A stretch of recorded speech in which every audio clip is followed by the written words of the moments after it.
Hey team, Tuesday night, rapid fire Q&A. Here we are, rolling towards the end of January. Oh, I'm over halfway through summer. This is my favorite time of the year.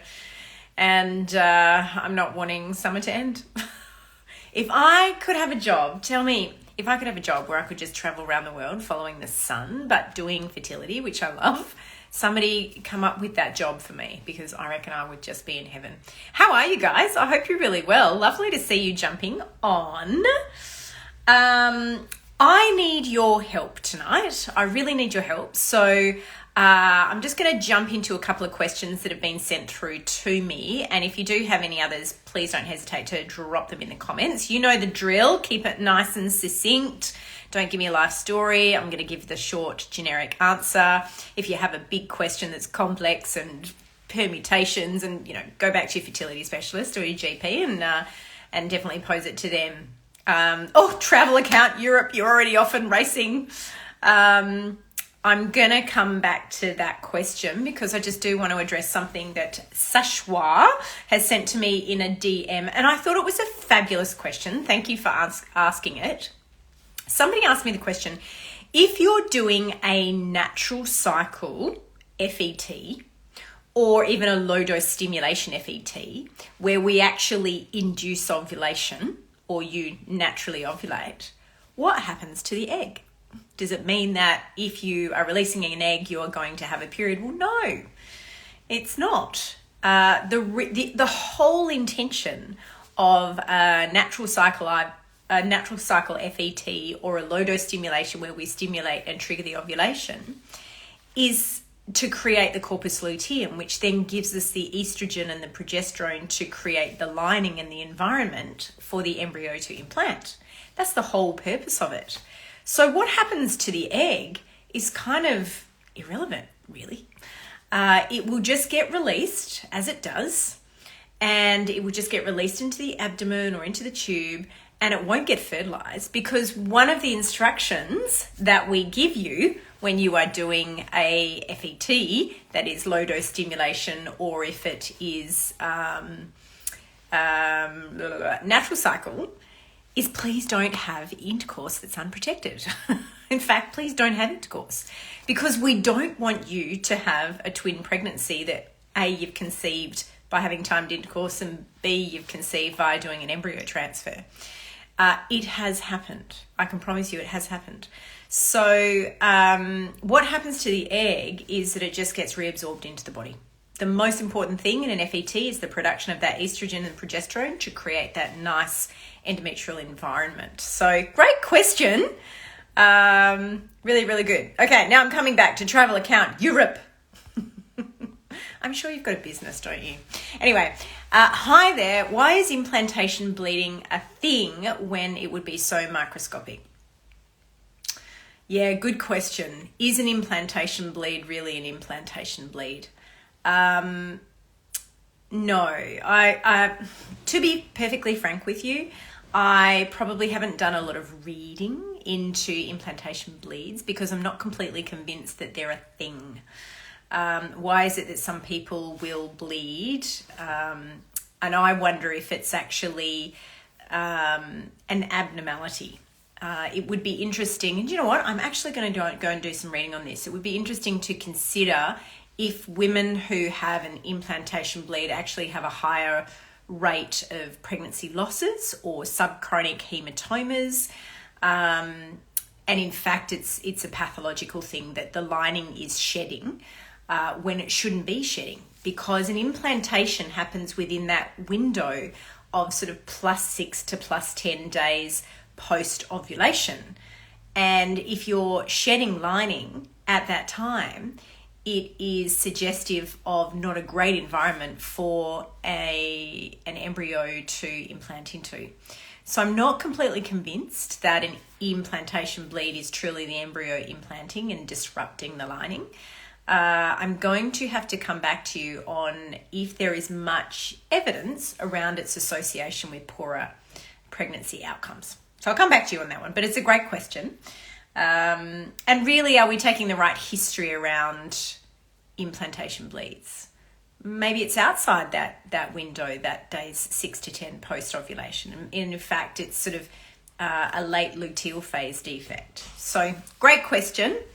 I must admit, it is one thing that I haven't really spent a lot of time dwelling on, but it has been asked, and in fact, it has been asked on a couple of occasions in the last week to me in clinics. So that is the universe's way of saying, Tamara, you need to go and do some more reading and understanding around this so you can help everybody understand it. Now, I know that there's probably, there's more questions, going to be other questions asked. You're very welcome, Travel Account. Rouse 5774. Dr. Tia, I had the pleasure of attending Womb yesterday. What a beautiful, relaxing clinic when you're feeling anxious. Dr. Sanisha is wonderful. I know. She is so great. And thank you for your feedback. We love Womb. We wanted to create a space which has done exactly that, to help reduce the anxiety, to make it feel like you're going to a day spa, and just generally to make it a nice environment to come to. So thank you for your feedback. Someone else has asked, is there such a thing as too much progesterone in the luteal phase? Can it negatively affect implantation? Yes, a great question. It's not that simple, is the long and the short. There are different types of progestogens, and the one that is most associated with endometrial receptivity is progesterone, but there's actually lots of other progestogens, some of which are naturally occurring and some of which are synthetic. And some of the synthetic ones, you would know of them, they're in the pill, for example, you can't easily measure on a blood test. And what we're doing is we're just measuring your serum progesterone levels and saying, yep, that's about right. Is there too much? There has been research done in the past looking at some of the synthetic progestogens, and there has been concern around a progestogen's impact on congenital defects, and particularly as an endocrine disruptor in males. So there's been some work a long time ago suggesting that some progestogens can increase the risk of testicular dysgenesis syndrome. The jury is very out on that, and I don't think we have very good data, big data, looking at big registry data of congenital defects and exposures to progesterone to know if there is an upper limit negative effect. Does it negatively affect the endometrial environment? We don't think so. We see ranges into the hundreds of progesterone levels, and yet sort of in a natural conception, we might see it sitting at around 50. In an IVF cycle, we kind of like it to sit around 70.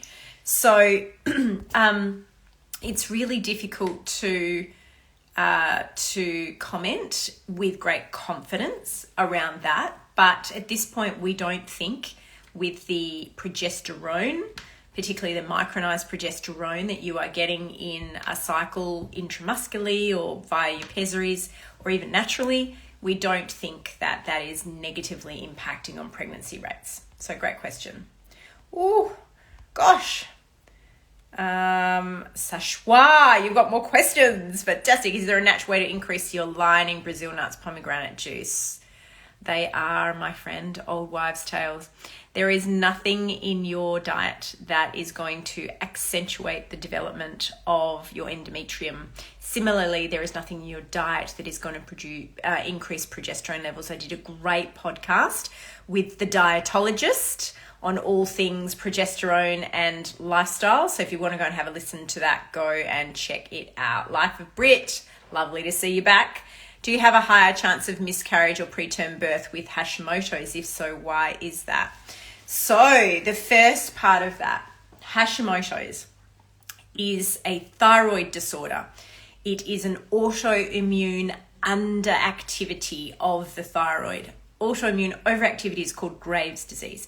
So underactivity is where you get a high TSH level and either a normal or subnormal thyroid hormone level. in the presence of thyroid antibodies. And some people can be quite symptomatic with that. Is there a high rate of miscarriage or preterm birth? Yes, there is. Yes, it has been associated with increased miscarriage rates, increased stillbirth rates, and increased preterm birth rates. So, it's a hormone of metabolism. We don't know the exact cause, but we know that it is an important hormone of metabolism, and your requirement of it in pregnancy goes up. So if you're already subclinically low, you're probably going to be frankly low in pregnancy, and it is an issue. So that is why it's one of the endocrine hormones that we check. And if your TSH is elevated in any way, usually above 2.5, particularly in the context of presenting with recurrent miscarriage, we will go looking for thyroid antibodies, and we will recommend that you are treated not with autoimmune medications, but just simply with thyroid hormone or thyroxine. So good question. Okay, all right. I don't think there were any more questions. Great. You can ask them if you want to, but I need your help. And look, I want to show you a tool that I often use when I am counseling people on the journey of IVF. I have the pleasure of going overseas in the next couple of weeks, and I'll be attending a world leadership meeting looking at education tools, or tools that help clinicians like myself to help patient journey. I am on a real mission to help to improve the patient experience and improve the patient journey. And this is a tool, it's really old school, right? It's a really old school tool that I use, but I find it really helpful. What I want to know is, do you guys find this helpful? And some of you who are on here are already my patients and you've already experienced this, but it is a really old school flip chart. Check it out, right? This is it. It's a flip chart. And what I love about this flip chart, I'm going to move the camera away a little bit, but what I love about this flip chart here is the pictures, because I'm a really visual learner. And what it enables me to do is, so this is going to the IVF, I'm just going to show you the IVF section, right? So when I have patients sitting in front of me and I need to talk them through an IVF cycle, I use pictures. So I want to know from you guys, feedback please into the comments. And if you know of anybody who is about to start this journey, get them to watch this little vid for me and see if they think this is something that is really helpful in the learning and understanding of their journey. And can you get them to make some comments for me? Because I want to be able to feedback to this world leadership meeting on a tool like this. It's really old school as a flip chart. Maybe there's ways that we can make it a little bit more modern, maybe in a tablet form, maybe on a computer, maybe make it a little bit more like a movie with things moving so you can see things actually happening. But so what I normally do is I would talk to someone about our intention in an IVF cycle is to hyperstimulate the ovary. The way that we do that is a patient would ring up on the first day of their period. Hi, I've started my period. They would talk to the nurses, and the nurses would then get them to do some baseline blood tests and then start them on their pre-designed protocol. And that would generally be an injection or two every single day and blood tests every couple of days and ultrasounds to look for this hyperstimulation. So each of these big black circles are follicles. In these follicles, there are eggs. They start at about 0.5 centimetre. Each follicle ends up at about 2 centimetres. So they start with an ovary about this size. They end up with an ovary about this size. And then around about 2 weeks into the cycle of stimulation and ultrasounds and blood tests, they have a trigger injection. And what the trigger injection does is it matures the eggs in each of these follicles, and 36 hours later, they have an egg collection. So then I flip over here, And egg collection is done transvaginally. So this is done under an anesthetic. You're asleep, you don't feel this. We pass an ultrasound probe with a needle, you can see the needle there, on the side of it going through the vaginal wall. Now, why do we do that? Well, the ovaries, because they're so hyperstimulated, they are big and heavy and fall down into the pelvis. And so this distance is really only 0.5 centimetre. And we pass that needle through the wall and into one of those follicles like a balloon, and we suck out the fluid like deflating a balloon, and with that fluid comes the egg. So then I flip over my chart again, and you can actually see down here, you can see where the ultrasound is coming into the vagina. You can see that little white line there, that's going into a follicle. You can see the big round balloon, and we suck out the fluid, and with it comes an egg, and that sucks out and goes into this little tube. That tube has the egg in it, but we hand that over to the embryologist, and they then look at the fluid under a microscope and say, yep, there is an egg here, or not. Flush that follicle out and get the egg. And then once we've done one, we go on to the next one, and then the next one, then we do the other side as well. And then, here's my flip chart again. Then, where are we? In the actual process of IVF is where we surround each egg by 100,000 sperm, and the best one wins, right? And so this is what a fertilized egg looks like. We've got 2 pronuclei, one from mum, one from dad, and we can see the 2 polar bodies signifying that fertilization has occurred. And then our little fertilized eggs, and we expect about 7 out of 10 of them to fertilize, but then our little fertilized eggs go into an incubator, and that replicates what's happening in the tube, and they're just allowed to divide and divide and divide over days. So from 2 cells to 4 cells, then we get to about an 8 cell. This is on day 3. We call it a cleavage stage embryo, all the way out to day 5, which is about 100 cells, and that's a blastocyst. So I'm showing them this. I can talk to people about ICSI and how we do ICSI instead of IVF. Anyway, we get to our day 5 embryo, and at that point we take them all out of the incubator. Not all of them would have made it, because not all of them were normal. So if you started with 10 eggs and you get about 3 embryos, that's probably expected. That's probably what you're going to get. So we take them all out of the incubator on day 5, and we look at them under the microscope, and we literally choose the prettiest looking one. We use a special grading system, of course, but we literally choose the prettiest looking one. And then if the woman is getting a fresh transfer, she will come back into the clinic, and we'll take that pretty looking embryo, and we will, kind of like having a pap smear, we will pass a thin tube into the uterus. Most clinics will do that under ultrasound guidance, and we deposit that little embryo into the cavity 5 days after we did the egg collection. Any extra embryos that were collected at that time, we pop them in the freezer for later. And then 2 weeks after this, we do a pregnancy test. And if you're pregnant, fabulous. Those frozen embryos can stay there till you come back in a couple of years. But if you're not, doesn't happen every time, but we can take a month off, let these big swollen ovaries settle down, and then we can do a frozen embryo transfer using the same process. So I have always found this book really valuable, but of course I'm a little bit of a Luddite, and I do know that there are ways to improve tools like this, perhaps modernize them a bit, perhaps add audio to them or video, but I have always found a visual tool like this to explain the process of IVF to patients really helpful. And I guess what would be great is to get your feedback.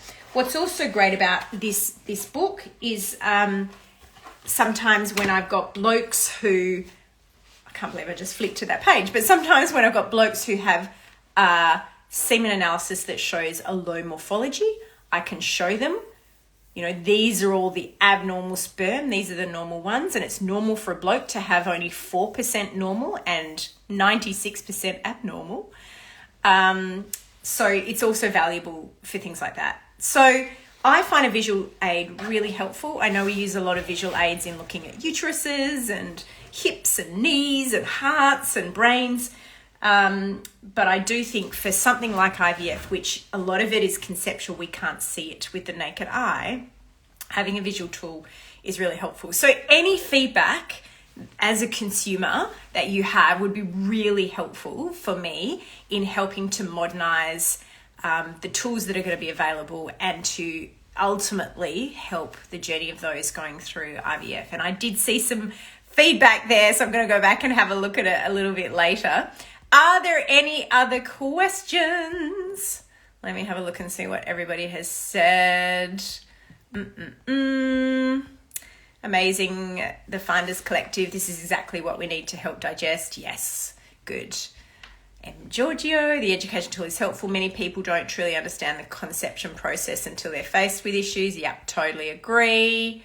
Love it, love it. Wow. Sashwa, very logical and helpful. I like the old school version. Me too. I like the old school version too. It's just quite heavy to carry around. So I have to have one in each location where I go. For someone currently going through egg retrieval and understanding, but seeing it in this form is helpful. Having my partner understand it, totally. So being able to sit with a couple and actually talk through those things with pictures. You know sometimes what's going on in your body and you see the ultrasounds, but they don't always go to those things with you. So it does help them to get involved in the process. Hashimoto's Life of Brick, can you pass the antibodies on to your baby? No.